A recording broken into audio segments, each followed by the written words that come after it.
એટલે વિચાર દ્વારા આપણે એમ નહીં કહીએ કે આ બધું સમષ્ટિનું છે, એમ નહીં કરીએ. પણ એ આપણને ધીરે ધીરે આમ અન્ડરસ્ટેન્ડિંગ રૂપે આમ આપણને થશે, અને અન્ડરસ્ટેન્ડિંગ છે એ કામ કરશે. એટલે આટલો મુદ્દો હોય. ધ્યાન કરતા પહેલા શું શું કરવાનું છે આપણે? પેલા તો સેન્ટર પ્રત્યે એકાગ્ર અથવા વિચાર ભાવ વૃત્તિ પ્રત્યે સપ્રેશન. એટલે એક મુદ્દો અશોકભાઈ કહે છે કે જે આપણે શ્વાસનો આધાર લીધો એ શ્વાસમાં તન્મય થવાનો આપણને અધિકાર છે. એટલે પહેલો જે આપણે જે શ્વાસ છે એમાં જ રહેવાનું છે, એમાં તન્મય થવાનું. એમાંથી જો બીજો વિચાર કે વૃત્તિ ઉઠે તો એ નહીં હાલે. એટલે એમાંથી પાછું લઈ આવવાનું છે. એ ધ્યાન છે આપણો અત્યારનો જે ધ્યાનનો જે પ્રકાર છે, અત્યારનો ધ્યાનનો પ્રકાર એ એવો છે કે જે શ્વાસ છે એના તરફ તમારું લક્ષ્ય છે, તમારી સુરતા છે, નાભીમાં છે એમાં સુરતા છે, અને બીજું એ સિવાય બીજું આવે છે, એટલે પાછું તમે લઈ આવો છો. આ એક ધ્યાનની પ્રક્રિયા છે અત્યારની. અને કર્મ કરતી વખતે માનો કે આપણે કંઈ પણ કર્મ કરી છે, કંઈ પણ કર્મ કરી છે, એટલે મહત્વની વસ્તુ તો આ કર્મ જ છે.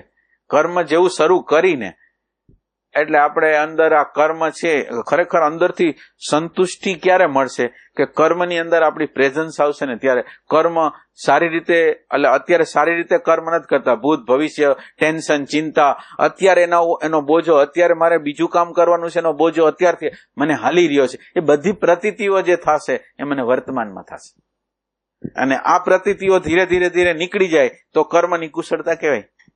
આ જે ભારો છે, ભૂત છે, ભવિષ્ય છે, ટેન્શનો છે કે અરે મારે આટલું પૂરું કરવાનું છે, એને બદલે આ ક્ષણની અંદર હું જીવું છું, અને આ ક્ષણની અંદર આનંદ છે, શાંતિ છે, સમજ છે કે અત્યારે મારું ચિત્ત ક્યાંથી ક્યાં વહી જાય છે.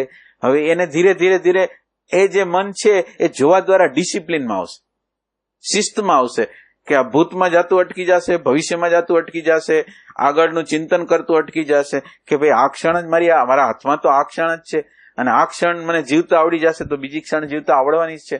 તો એક ક્ષણ એવી રીતે જીવવાનો પ્રયાસ, આ આપણો બીજો પોઈન્ટ હતો. અને આપણી આગળ બીજું શું થયું? બે ચોઈસ છે, એક તાદાત્મ્ય, એક ચોઈસ, અને એક આ પ્રેઝન્ટ મોમેન્ટને નિરંતર રીતે હારે કરવી. અને આ મહત્વનો મુદ્દો આ નહીં થાય. આ જ લોકો નથી કરતા, એ આ નથી કરતા કે હવે જેવું હમણાં સત્સંગ પૂરો થઈ જશે, જેવું કંઈ થઈ જશે એટલે એનું ગણ બધું શરૂ, અંદર કોઈ કરતા કોઈ, અંદર કોઈ હાજર નહીં. એટલે ઈ પ્રોબ્લેમ છે, એ પ્રોબ્લેમને આપણે સોલ્વ કરવાનો છે કે આપણા માટે આ બીજાને મળી છે મહત્વનું નથી, બીજા સાથે વાતચીત કરી છે મહત્વનું નથી, જે વ્યવહાર કરી છે મહત્વનું નથી, પણ એ વ્યવહારની અંદર આપણી અંદર જે પરમ તત્વ છે, જે આત્મ તત્વ છે, જે કોન્શિયસનેસનું તત્વ છે, એને જીવંત રાખતા રાખતા રાખતા આ પ્રેમને, આ શાંતિને, આનંદને જીવંત રાખતા રાખતા મારું એક એક ડગલું ભરવાનું છે, એવું આપણે અંદર અહેસાસ હોય છે. એવું આપણને અંદર છે કે આપણે હવે એક આ વાત કરવા દ્વારા ભગવાનની નજીક જાશું, આ કર્મ દ્વારા ભગવાનની નજીક જાશું, એવું છે ખરું? હું આ વાત કરું છું અને વાત કરવા દ્વારા હું ભગવાનની નજીક થાય. હું ઠામ ઉટકવાનું કર્મ કરીશ, ઓફિસનું લખવાનું કામ કરી, એના દ્વારા હું ભગવાનની નજીક જઈશ, એવું છે કોઈને? બોજાથી નથી કરતા, આપણે ભગવાનની નજીક જવાથી કરી છે. આપણે આ ક્ષણમાં જ જીવવાનો પ્રયાસ કરી છે, આ ક્ષણને જ મૂલ્યવાન બનાવી દઈશ. તો એ થાય ખરું? આ મૂલ્યવાન બનાવવા માટે આ ક્ષણની અંદર જે અવ્યવસ્થા અને અરાજકતા હોય ને એને આપણને દૂર કરવાની છે. અઘરામાં અઘરું કામ છે ડિસિપ્લિન, મનનું શિસ્ત. આ કરી શકી કે ન કરી?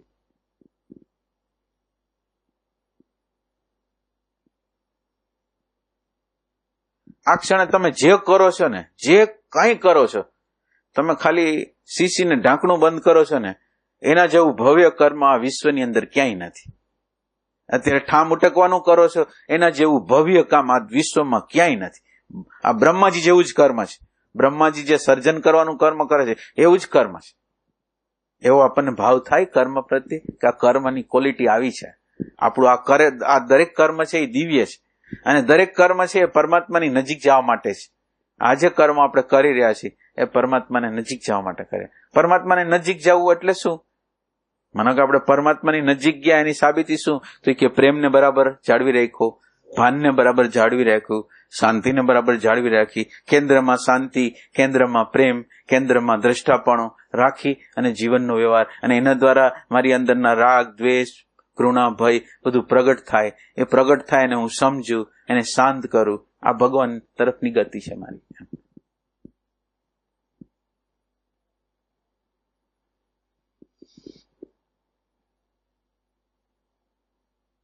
એટલે અત્યારે આ ધ્યાનને એવી રીતે લેવાનું છે કે ધ્યાન કર્યા પછી આ ધ્યાન કરવાનું છે એવી રીતે કે આ શ્વાસમાં રહેવાનું છે, હોવાપણામાં રહેવાનું છે, અને હોવાપણાના પ્રકાશમાં વિચારો આપણી સામે આવે છે એને પેલા જોવાના છે. અને આપણને શાંતિ આવી કે આનંદ આવ્યો એ મહત્વનું નથી, ઉર્જાનો અનુભવ થયો એ મહત્વનો નથી, વિચાર જોવાના કે નહીં. આ ઉર્જા કરતા સૂક્ષ્મ છે એ વિચાર છે, ઉર્જા કરતા સૂક્ષ્મ છે ભાવ છે. આ આપણને ખબર હોય કે ન હોય, પણ ઉર્જા સ્થૂલ વસ્તુ છે. ઉર્જા કરતા ભાવ સૂક્ષ્મ છે, ભાવ કરતા વિચાર સૂક્ષ્મ છે, અને વિચાર કરતા અહંકાર સૂક્ષ્મ છે, અને અહંકાર કરતા આપણો આત્મા સૂક્ષ્મ. આ વિચાર છે એ નિરંતર રીતે અહંકાર માટે કાર્ય કર્યા જાય છે. એટલે પેલી વસ્તુ એ સમજવાની છે કે આપણા આધ્યાત્મની ગતિ થવાની છે ખાલી ઉર્જાથી નહીં થાય. આ ઉર્જા તો આપણે બચાવશું તો કામમાં આવશે, પણ ઉર્જા પછી ઉર્જાનો જે ઉપયોગ કરવાનો છે એ આપણા જીવનની અંદર આપણે પોઝિટિવનેસ, અહોભાવ, આશ્ચર્ય પ્રગટ થાય એના માટે કરવાનો છે. એટલે આ પેલું પગથિયું ઉર્જાનું છે.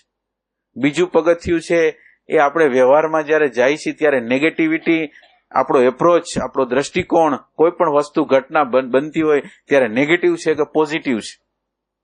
જો નેગેટિવ હોય તો આધ્યાત્મ એને અડ્યું નથી, અને જો પોઝિટિવ હોય તો એ આધ્યાત્મના રસ્તા ઉપર છે. એટલે આપણે કામ કરવાનું છે ક્યાં છે? ઉર્જા ઉપર કામ કર્યું, અને હવે એના પછી આપણા રાગ દ્વેષ ઉપર કામ કરવાનું. બીજો જે પોઈન્ટ છે આપણા અંદરના રાગ દ્વેષ છે એના ઉપર કામ કરવાનું છે.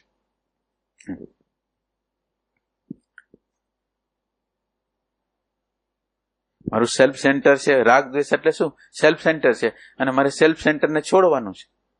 સેલ્ફ સેન્ટર છે એને બદલે બીજાની ખુશી, બીજાનો આનંદ, બીજાની શાંતિ, જ્યારે હું હાજર હોઉં, જ્યારે હું જ્યાં હોઉં ત્યાં બીજા લોકો માટે હું શું કરી શકું? બીજા માટે એટલે બધા માટે, પશુ, પક્ષી, કીટ, પતંગ, માનવ, બધા માટે હું શું કરી શકું? અત્યારે આ ક્ષણે માનો કે જેની સામે છું એના માટે હું શું કરી શકું? એવો ભાવ આપણી અંદર હોય એના માટે. અને એના માટે જેવા દ્વારા આપણે આમ વ્યાપક થવા માંડી, આપણી અંદરની દિવાલો, સેલ્ફ સેન્ટરની દિવાલો છે એ તૂટવા માંડે. આ ધ્યાન છે.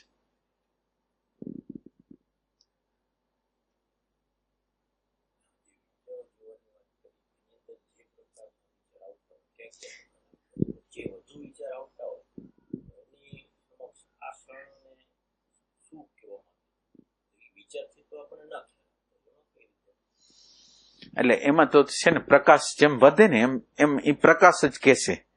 એમાં આપણે વિચાર દ્વારા એને કઈ કહી નહીં શકી કે, પણ એટલી આપણને ખબર પેલી એટલે આપણે જે કરી શકીએ એટલી વસ્તુ કરી શકી કે વિચાર આવ્યો, જે પ્રકારનો આવ્યો એ વિચાર આવ્યો, સારો હોય, ખરાબ હોય, પૈસાનો હોય, ગમે તેનો હોય, એ વિચાર આવ્યો. હવે ત્યાં તમે આટલું કરી શકો કે મારામાં આવ્યો, મારામાં ન હોવો જોઈએ, એ બધી વસ્તુ તમારે નથી કરવાની. તમે અત્યારે જે કરી શકો એ કરી શકો. એટલે તમારે લક્ષ્યમાં એવું હોવું જોઈએ કે આ વિચાર જે છે એ છે, એટલે વિચાર એની જગ્યાએ છે. વિચાર નથી સારો, નથી ખરાબ. હવે વિચારને તમે મૂલ્યાંકન કરો છો. તમારું મન, તમારી બુદ્ધિ, તમારો અહંકાર એને મૂલ્યાંકન કરે છે, એના દ્વારા એ પાવરફુલ થાય છે. વિચાર મરેલી વસ્તુ છે, તો મરેલી વસ્તુ પ્રગટ થાય છે અને તમે એને મૂલ્યાંકન કરીને હારો ને ખરાબ કરી નાખો. તો હવે આપણે અત્યારે શું છે, કલર ચડાવવાની પ્રક્રિયા નથી કરાવવાની. જે આપણે જોઈ છે એમાં કલર ચડાવવાની જે પ્રક્રિયા થાય છે ને ઈ છે ચડાવવાનું, ધીરે ધીરે બંધ કરવાનું. અને આ વિચાર છે એ વિચાર છે. વિચાર મારો કે તારો કે એવો કઈ નથી. વિચાર એટલે સમષ્ટિનો જ વિચાર છે. એવી રીતે એને લેવાનું. એટલે આપણી અંદર એમ થઈ જશે ને પેલો ખરાબ વિચાર છે, આ ન આવવો જોઈએ. એ વસ્તુ સેપરેશન દ્વારા આપણને બરાબર ખ્યાલ આવવો જોઈએ કે આ વિચાર અલગ વસ્તુ છે, હું અલગ વસ્તુ છું. એટલે મારા ઉપર જે આરોપણ કરું છું ને એ ધીરે ધીરે બંધ થવું જોઈએ.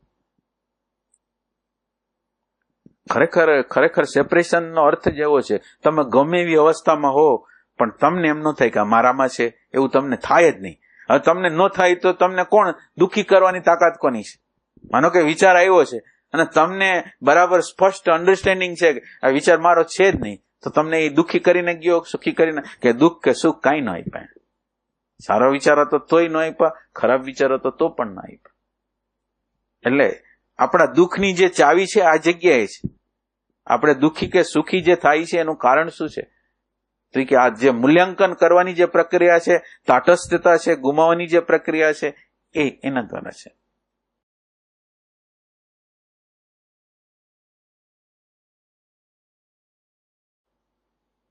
અને આ યાત્રા હોય એની અંદર બધાની સ્વતંત્ર ગતિ હોય, બધા સાધકો હોય ને એની સ્વતંત્ર ગતિ હોય.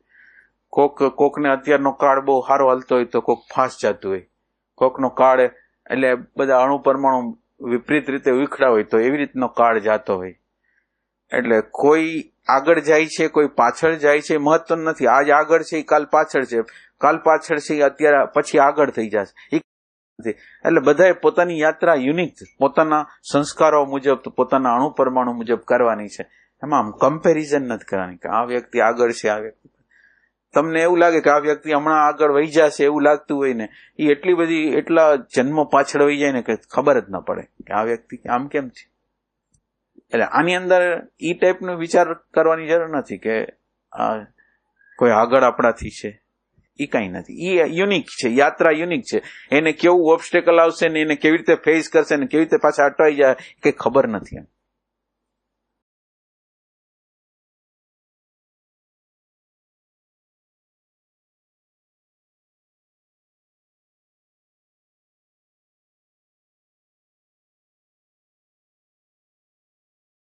અને સાધનાનો બધાને સંતોષ છે શું છે કે કઈ નવીનતા પેદા કરતા નથી. એમ કે દરરોજનું રૂટીન જીવન જે પ્રમાણે માણસો સાધના કરે છે, અડધી કલાકની સાધના છે, કલાકનું ધ્યાન કરે છે, એમાં કઈ પરિવર્તન નથી આવતું, છતાંય કેમ વિશેષ પ્રયાસ કેમ આમાં નથી? એમ વિશેષ પ્રયાસ કેમ નથી?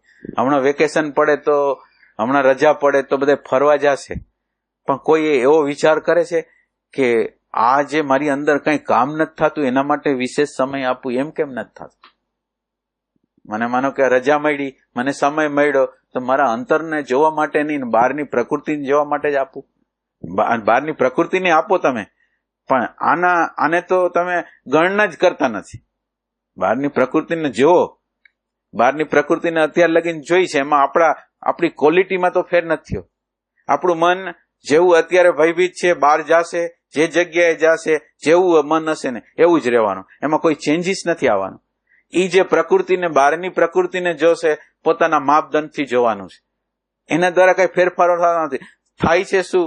ખાલી મનને ટેમ્પરરી ચેન્જીસ જોઈ છે, અને મનનું ટેમ્પરરી ચેન્જીસ થાય છે એટલે એને થોડુંક સુખ જેવું લાગે છે, પણ એની પાછળ તો કઈ અણસમજ સિવાય બીજું તો કઈ છે નહીં. જેમ કે આના માટેનો પ્રયાસ કેમ નથી કે હાલો મને સમય મળ્યો તો હું એકાંતની અંદર આને વધારે જગાવું? કોઈની અંદર દેખાતું નથી. રજા પડી એટલે ક્યાંક ક્યાંય ભાગ્યા એટલે જે મન, જૂનું મન છે, ઓલ્ડ મન છે, લાખો વર્ષનું મન છે, એને લઈને જ્યાં જવું હોય ને જાશ. સંઘર્ષ વાળું મન, રાગ વાળું મન, દ્વેષ વાળું મન. એટલે એ ન કરવું જોઈએ એમ નથી કહેતા આપણે, પણ એમ કે ખાલી આના દ્વારા પરિવર્તનો આવવાના નથી, ટેમ્પરરી રાહતો આવશે.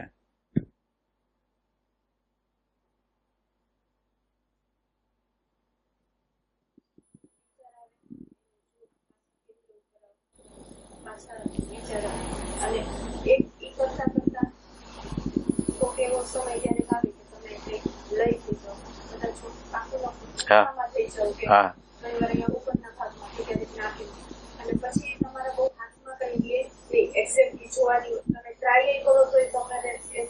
સરી જવું પડે અને તમે આમ સુઈ નથી કે ખબર હોય, પણ કઈક એવું હોય કે વિચારની ખબર પડતી હોય પણ એક્ઝેક્ટ પૂરું કર્યું એવું કઈક હોય કે લઈ થઈ જવા જેવી સ્થિતિ ના.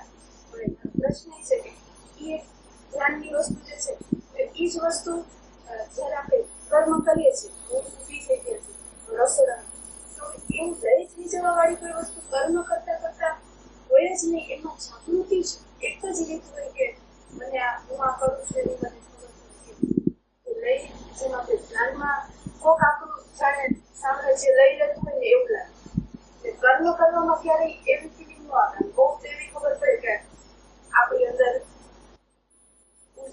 ઉર્જા એટલે આમ કંઈક અલગ અહેસાસ થઈ અથવા યાદી આવે અથવા પ્રાર્થના આવે, એ સિવાયની કોઈ બીજી વસ્તુ અનુભવ એટલે એમાં એવો હોય ખરા એવું થયું. એટલે આપણે તો તન્મયતાની અવસ્થાને તોડવી છે. એટલે આપણે એનો ઓલ્ટરનેટિવ તરીકે એમ કહી કે ભગવાન માટે કર્મ કરી છીએ કે ઈ ભાવ આપણે રાખી શકી, પણ ઈ ભાવની સાચી અવસ્થામાં પહોંચવા માટે તો આ કરવું જ પડશે. એટલે આ અત્યારે આપણને અશક્ય જેવું લાગે છે, અઘરું જેવું લાગે છે, પણ અઘરું કર્મ કરવું તો પડશે. અઘરું કર્મ કરવું પડશે. એકની અંદર ભક્તિની અંદર એવું છે કે હું નથી કરતો, ભગવાન કરે છે, અને એકની અંદર જે કર્મ કરે છે એને જોવાનું છે. આ બે માંથી એક વસ્તુ કરવાની છે કે અત્યારે ભગવાનની શક્તિથી આ કર્મ થઈ રહ્યું છે, અને એનો અહેસાસ ખાલી બુદ્ધિ દ્વારા વિચાર દ્વારા એવું નહીં, પણ એનો અહેસાસ કે ભગવાનની શક્તિથી આ કામ થઈ રહ્યું છે, ભગવાનની શક્તિથી આ કામ થઈ રહ્યું છે, ભગવાનની શક્તિથી આ કામ થઈ રહ્યું છે, અથવા હું એને જોનાર છું. એટલે બે માંથી એક રસ્તો તો પકડવો જ પડે, અને રસ્તો પાછો સાચો પકડવો પડશે. વિચાર દ્વારા, મન મનાવા દ્વારા નહીં. આપણને અંતર પ્રતીતિ એ છે કે આ શક્તિની પ્રાગટ્ય છે એ પરમાત્મામાંથી થયેલું છે અને છે એવી પ્રતીતિ હોય, અને ભગવાન જ કરે છે એવા બધા આપણે ઓબ્ઝર્વેશન દ્વારા એની પ્રતીતિઓ થઈ હોય તો આપણે કરી શકીએ. એટલે શરૂઆતની અંદર આ થકાવનારું કામ છે, પણ જો કરવામાં આવે, જો એક વખત એની નેક મળી જાય તો આપણા માટે આસાન તો થઈ જાય એવું છે. માનો કે અત્યારે એમાં શું થાય, તાદાત્મ્યની અવસ્થા એટલી ભારે છે ને કે તાદાત્મ્યની અવસ્થા એટલી બધી ભારે, અને લેડીઝ લોકો હોય એને વધારે હોય, પુરુષ લોકો હોય એનું તાદાત્મ્ય ઓછું હોય. એટલે એ લોકોને તાદાત્મ્યની અવસ્થા એટલી બધી હોય ને એટલે એને એમ લાગે કે આ જાગૃતિનું રહેવું અઘરું થઈ જશે. પણ એવું નથી, કરતા કરતા થાય જ. પણ જે નથી થતું એનો એટલો અર્થ છે કે પ્રેમ છે ને એ ખૂટે છે, ક્યાંક પ્રેમની વસ્તુ ખૂટે. એટલે આપણે તો બધી વસ્તુનો ઉપયોગ કરવાનું કહી છે કે તમને એમ લાગતું હોય કે ભગવાન કરે છે તો ભગવાનને કરવા દો, તમને એમ લાગતું હોય કે દ્રષ્ટા રૂપે એને હાજર રાખો. ગમે તે રીતે ભગવાનને આપણે આપણી અંદર હાજર રાખવો છે. જે રૂપમાં રાખવો હોય એ રૂપમાં આપણે રાખવાનો છે. અને ભગવાનને હાજર રાખવા માટે ભગવાન તો હાજર જ છે, પણ ભગવાન હાજર છે એની ખાલી પ્રતીતિ કરવી છે. હવે એની હાજરી ન હોય તો આપણે કઈ કરી જ ન શકીએ. એના ભાન, એના જ્ઞાન દ્વારા તો આપણે કરી છીએ. એટલે એટલું બધું ટેન્શન લેવાનું જરૂર નથી. શબ્દ, સ્પર્શ, રૂપ, રસ, ગંધ, આ બધાનું ભાન જે થાય છે ને ભગવાનને જ થાય છે, બીજા કોઈને થતું જ નથી. ભાન વગર આ થાય જ નહીં. તો હવે છે તો ભગવાન, પણ ભગવાનને હવે મારે ગોતવા છે, મારે એનો સાક્ષાત્કાર કરવો છે. એટલે આમ આઘા ક્યાંય છે નહીં, નજીક જ છે.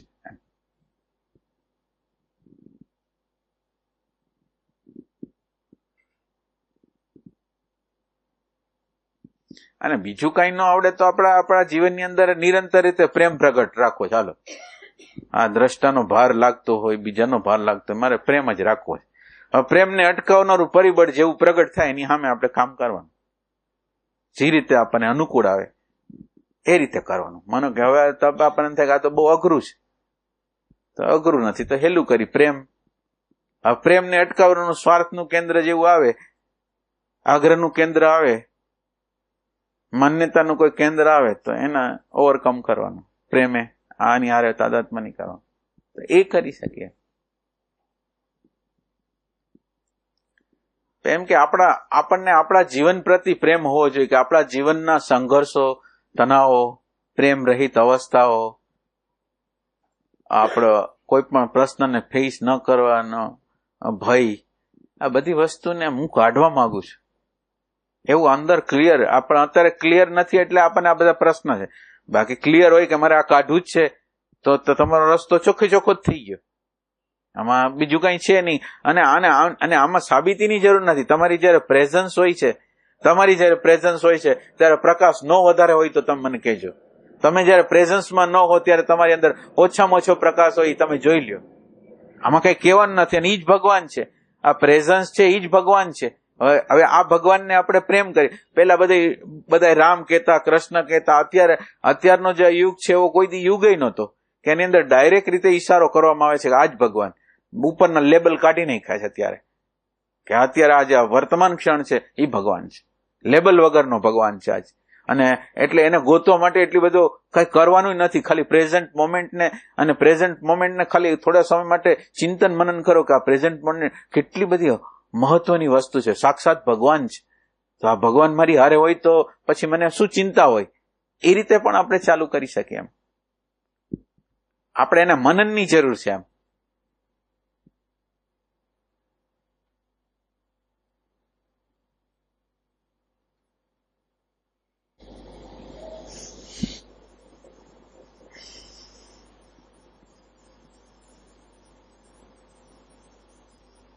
આપણા વિચારની વાત કરી એમ આવતા હોય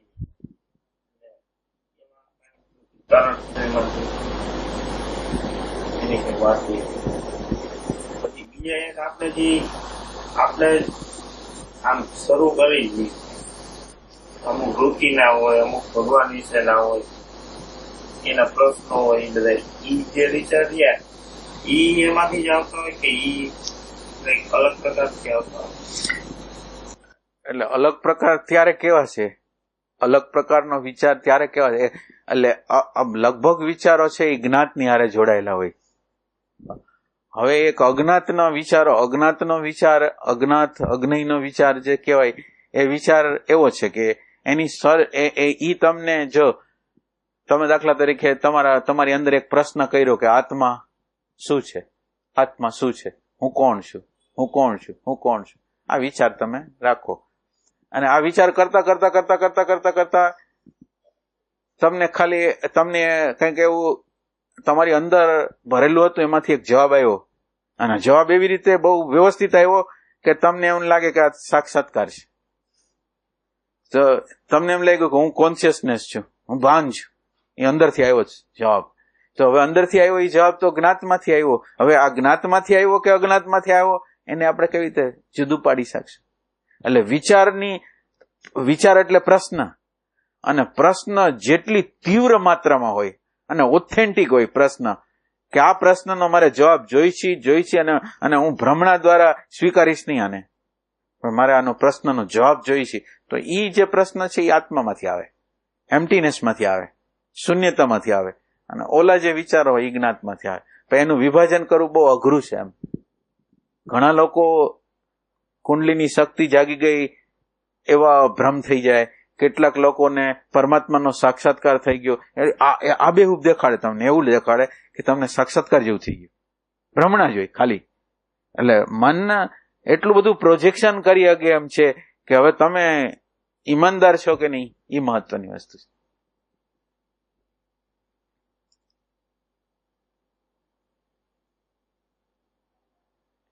આમ વિચાર બધા સમષ્ટિના છે, આમ વિચાર એ આપણા નથી. વિચાર એટલે આપણે તો યંત્ર ને પૂતળા છીએ.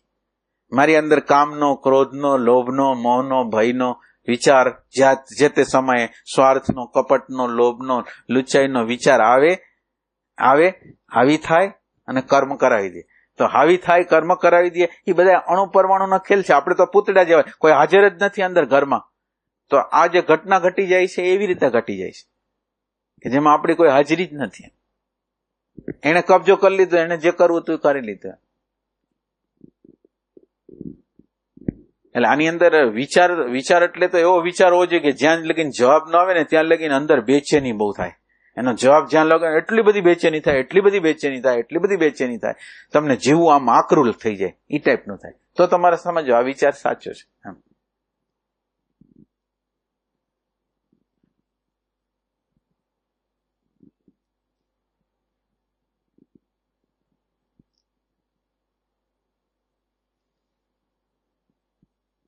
અને વિચારો પોતે પણ ચાર્જ થતા હોય, વિચારોને પોતાને પણ ચાર્જ થવું હોય, એને પણ પોતાનું જીવન જોતું હોય, બીજાના મગજમાં ઘૂસી જાય, આપણને ખબર હોય ન હોય, એ બીજાના મગજમાં ઘૂસી જાય, ચાર્જ થઈ જાય.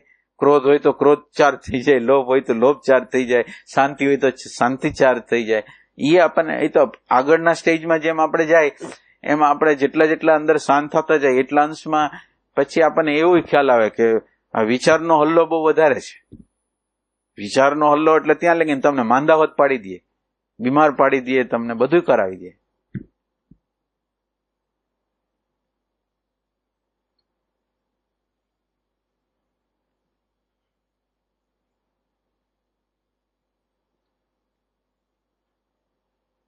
નાની વસ્તુ લઈ લેવાની, જેને જે ગમે. પ્રેમ લેવો હોય તો પ્રેમ, શાંતિ લેવી તો શાંતિ, આનંદ લેવું હોય તો આનંદ, કોન્શિયસનેસ લેવું હોય તો કોન્શિયસનેસ, જી લેવું હોય એક શબ્દ, જે ગમે એ એક શબ્દ લઈ લે અને એના ઊંડાણ લગીને આપણે વહી જવાનું છે. જવાબ મળી ગયો. આપણને શું થાય, જે ગમે તે, પણ આપણને કોઈ પ્રશ્ન છે ખરો? આપણને કોઈ પણ પ્રશ્ન છે, મને એક પ્રશ્ન છે અને એ પ્રશ્નને હું સોલ્યુશન કરવા માંગુ છું, એટલું જ, વધારે કાંઈ નહીં. આપણી હાલત એવી છે કે શ્રદ્ધા નથી, લક્ષ નથી. સંત પુરુષોએ ને બધાએ કીધું છે એટલે આપણે હાલવાની ગતિ કરી છે. એટલે જીવનનો જે પ્રશ્ન છે એ મળતો નથી, એ રીતે મળતો નથી. જીવનની પ્યાસ નથી, આ બાજુ શ્રદ્ધા નથી, અને બહારથી સાંભળેલું છે, હિપ્નોટાઇઝ કરેલું છે એ તીવ્ર નથી. હિપ્નોટાઇઝ કરેલું તીવ્ર નથી, એટલે કંઈ થતું નથી.